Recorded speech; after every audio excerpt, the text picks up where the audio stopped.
Text 92, 25,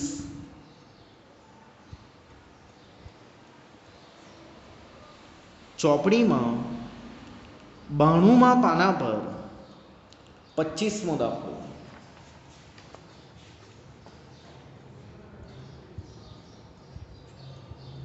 એક બેટ્સમેને તેની 20 ઇનિંગમાં score કરેલા રન દર્શાવતી નીચેની માહિતી માટે Q1, D7 અને P40 શોધો. ચતુર્થકો, દશાંશકો, શતાંશકો એટલે એક જ વાત, ચડતો ક્રમ. ગોઠવીએ પહેલાં ચડતો ક્રમ.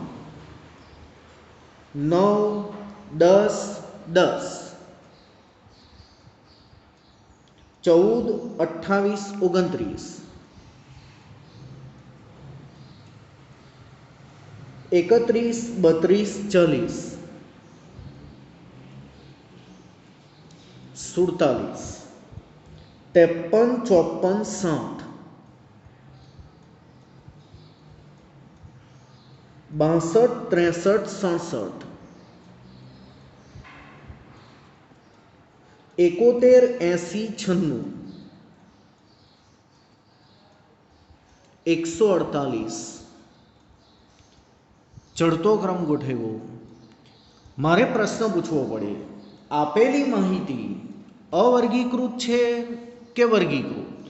અવર્ગીકૃત માહિતી છે, કારણ કે અલ્પવિરામ અલ્પવિરામ અલ્પવિરામ કરીને લખેલી છે. અવર્ગીકૃત માહિતી માટે પહેલો ચતુર્થક શોધવાનો છે. પ્રથમ ચતુર્થક એટલે કે Q1. Qj બરાબર જે કૌંસમાં n+1 તે માહિતીના 4 સરખા ભાગ કરે છે માં અવલોકનની કિંમત બરાબર. આ એકડો નહીં લખે તો પણ ચાલે, કારણ કે એકને કોઈ પણ કૌંસ સાથે ગુણો, કોઈ પણ સાથે ગુણો, એનો કોઈ મતલબ નહીં થાય. n એટલે અવલોકનોની સંખ્યા 20 ઇનિંગના સ્કોર એવું કીધેલું, એટલે n બરાબર 20 છે અવલોકનોની સંખ્યા.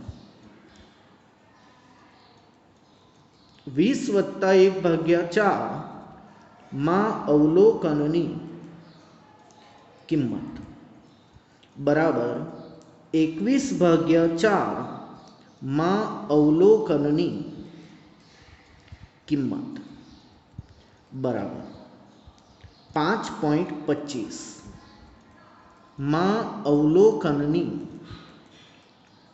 કિંમત. હમણાં જો આવું આવતે 5મા અવલોકનની કિંમત તો જોઈ શકતે, આવું આવતે કે 8મા અવલોકનની કિંમત તો જોઈ શકતે, પણ આ તો પોઈન્ટમાં આવ્યું. આવું મધ્યસ્થ વખતે પણ થયેલું, પણ ત્યારે છે ને આવું આવતું 5.5, 3.5, 7.5, 0.5 જ આવતું ત્યારે. અને સમાધાન આવી રીતે થઈ જતું, 5મા અવલોકનની કિંમત વત્તા 6થા અવલોકનની કિંમત ભાગ્યા 2, 3જા અવલોકનની કિંમત વત્તા 4થા અવલોકનની કિંમત ભાગ્યા 2. પણ આમાં સોલ્યુશન લાવવા માટે, સમાધાન માટે એક આગવી રીત છે. તે આવી રીતે લખાશે, પહેલાં પોઈન્ટ પહેલાંનું જે મૂલ્ય હોય ને તેટલાનું અવલોકન, 5મા અવલોકનની કિંમત, પછી વત્તા લખવાનું, પછી પોઈન્ટ પછી જે અંકો હોય તે ઉમેરવાના, 0.25, પછી એક ચઢાવવાનું, 5મા પછીનું 6થા અવલોકનની કિંમત માઇનસ પાછું આ લખવાનું 5મા અવલોકનની કિંમત. પહેલાં પોઈન્ટ પહેલાંનું અવલોકન લખવાનું, 5મા અવલોકનની કિંમત, પછી પોઈન્ટ પછીની સંખ્યા લખવાની 0.25 કૌંસમાં વત્તા 0.25 પછી કૌંસમાં એક વધારવાનું ને આ પાછું બાદ કરવાનું, 6થા અવલોકનની કિંમત માઇનસ 5મા અવલોકનની કિંમત. હવે જોવાનું, આમ પૂર્ણાંક આવે તો ડાયરેક્ટ જોવાય, પોઈન્ટમાં આવે અપૂર્ણાંક આવે તો સમાધાન કરવું પડે. આ એનું સમાધાન છે. 5મા અવલોકનની કિંમત 1, 2, 3, 4, 5, 5મા અવલોકનની કિંમત 28 વત્તા 0.25, 6થા અવલોકનની કિંમત 1 2 3 4 5 6 29 ઓછા ફરીથી પાંચમા અવલોકનની કિંમત જે આપણે જોયેલી છે 28 28 વત્તા 0.25 29માંથી 28 જાય તો 1 બરાબર 28 વત્તા 0.25 બરાબર 28.25 શું રન 20 ઇનિંગમાં કરેલા રન એવું કીધેલું હતું માટે પ્રથમ ચતુર્થક Q1 બરાબર 28.25 રન। આવી જ રીતે બીજું માર્ક શોધવાનું છે D7 એટલે કે સાતમો દશાંશક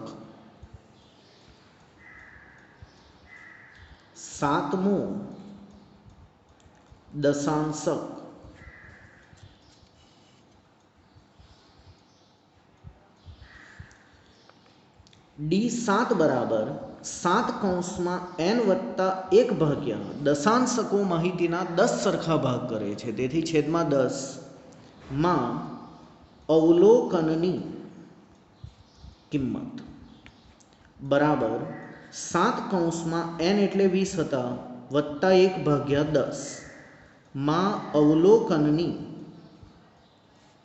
કિંમત બરાબર 7 કૌંસમાં 21 ભાગ્યા 10 માં અવલોકનની કિંમત બરાબર ભાગાકાર કરી ગુણાકાર કરતા જવાબ આવશે 14.7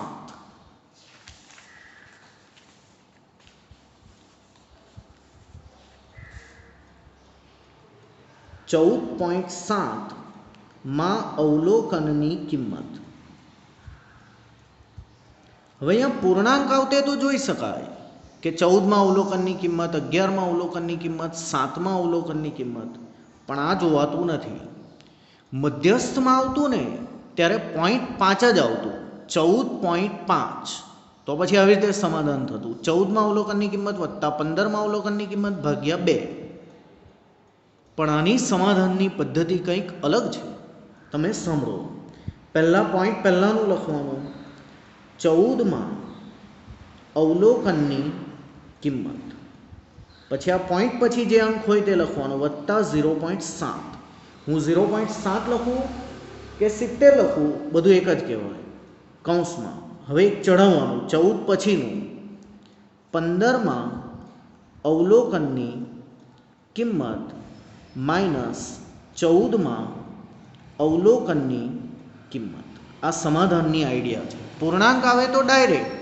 પોઈન્ટમાં આવે તો સમાધાન પોઈન્ટ પહેલાંનું 14માં અવલોકનની કિંમત વત્તા પોઈન્ટ પછીનું 0.7 એક ચઢાવવાનું 15માં અવલોકનની કિંમત ઓછા પાછું તે જ 14માં અવલોકનની કિંમત ચોપડીમાં નહીં જોવા લાગી જવાનું ચડતા ક્રમમાં જોવાનું 14માં અવલોકનની કિંમત 1 2 3 4 5 6 7 8 9 10 11 12 13 14 14માં અવલોકનની કિંમત 62 ને 15માંની 63 છે એ બી જોઈ લઉં સાથે સાથે 14માં અવલોકનની કિંમત 62 0.7 15માં અવલોકનની કિંમત 63 14માં અવલોકનની કિંમત વળી પાછી 62 આપણે લખ્યું 62 વત્તા 0.7 ગુણ્યા 1 62 વત્તા 0.7 બરાબર 62.7 62.7 શું રન માટે લખવાનું